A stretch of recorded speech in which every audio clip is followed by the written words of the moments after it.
Boris Johnson. Thank you, Mr. Speaker. I hope the House will not mind if I begin with a personal confession. A few months ago, the BBC came to see me to talk about Her Majesty the Queen, and we sat down and the cameras started rolling, and they requested that I should talk about her in the past tense. And I'm afraid I simply choked up and I couldn't go on. I'm really not easily moved to tears, but I was so overcome with sadness that I had to ask them to go away.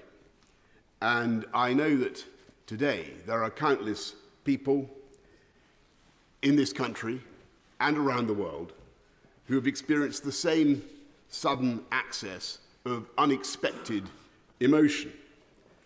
And I think millions of us are trying to understand why we are feeling this deep and personal and almost familial sense of loss. Perhaps it's partly that she's always been there, a changeless human reference point in British life, the person who, all the surveys say, appears most often in our dreams, so unvarying in her pole star radiance that we have perhaps been lulled into thinking that she might be in some way eternal. But I think our shock is keener today because we are coming to understand in her death the full magnitude of what she did for us all. And think of what we asked that 25-year-old woman all those years ago. To be the person so globally trusted that her image should be on every unit of our currency, every postage stamp, the person in whose name all justice is dispensed in this country, every law passed, to whom every minister of the Crown swears allegiance, and for whom every member of our armed services is pledged, if necessary, to lay down their lives. Think what we asked of her in that moment. Not just to be the living embodiment in her DNA of the history and continuity and unity of this country, but to be the figurehead of our entire system, the keystone in the vast arch of the British state, a role that only she could fulfill because in the brilliant and durable bargain of the constitutional monarchy, only she could be trusted to be above any party political or commercial interest and to incarnate impartially the very concept and essence of the nation. Think what we asked of her and think what she gave. She showed the world not just how to reign over a people, she showed the world how to give, how to love, and how to serve. And as we look back at that vast arc of service, its sheer duration is almost impossible to take in.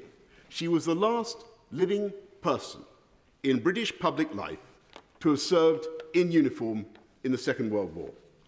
She was the first female member of the royal family in 1,000 years to serve full-time in the armed forces, and that impulse to do her duty carried her right through into her 10th decade to the very moment in Balmoral, as my right honourable friend has said, only 3 days ago, when she saw off her 14th Prime Minister and welcomed her 15th, and I can tell you, in that audience, she was as radiant and as knowledgeable and as fascinated by politics as ever I can remember, and as wise in her advice as anyone I know, if not wiser.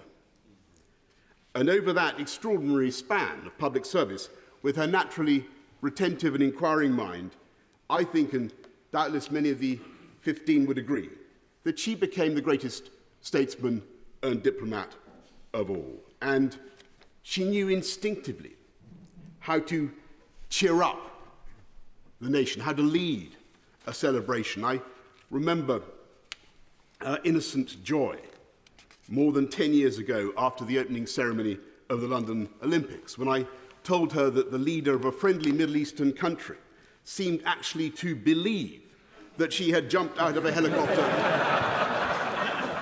in a pink dress and parachuted into the stadium. And I remember her equal pleasure on being told just a few weeks ago that she had been a smash hit in her performance with Paddington Bear. And perhaps more importantly, she knew how to keep us going when times were toughest. In 1940, when this country and this democracy faced the real possibility of extinction, she gave a broadcast, aged only 14, that was intended to reassure the children of Britain. She said then, "We know, every one of us, that in the end, all will be well." She was right. And she was right again in the darkest days of the COVID pandemic, when she came on our screens and told us that we would meet again. And we did. And I know I speak for other prime ministers when I say, ex-prime ministers, when I say that she helped to comfort and guide us as well as the nation, because she had the patience and the sense of history to see that troubles come and go and that disasters are seldom as bad as they seem. And it was that indomitability, that humour, that work ethic and that sense of history which together made her Elizabeth the Great. And when I call her that, I should add one, Elizabeth the Great, I should add one final quality, of course, which was her humility. Her single-bar electric fire Tupperware using refusal to be grand.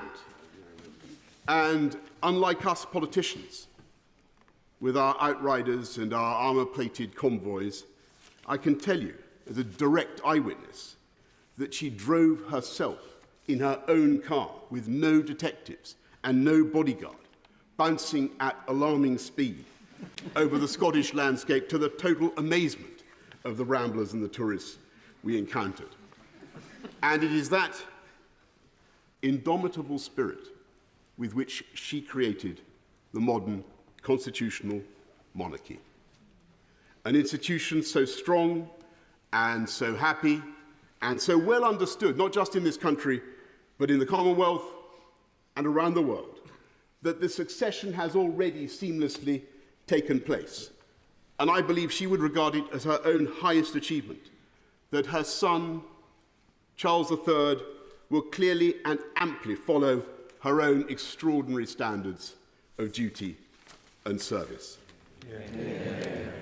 And the fact that today we can say with such confidence, "God save the King," is a tribute to him, but above all to Elizabeth the Great, who worked so hard for the good of her country, not just now, but for generations to come. That is why we mourn her so deeply.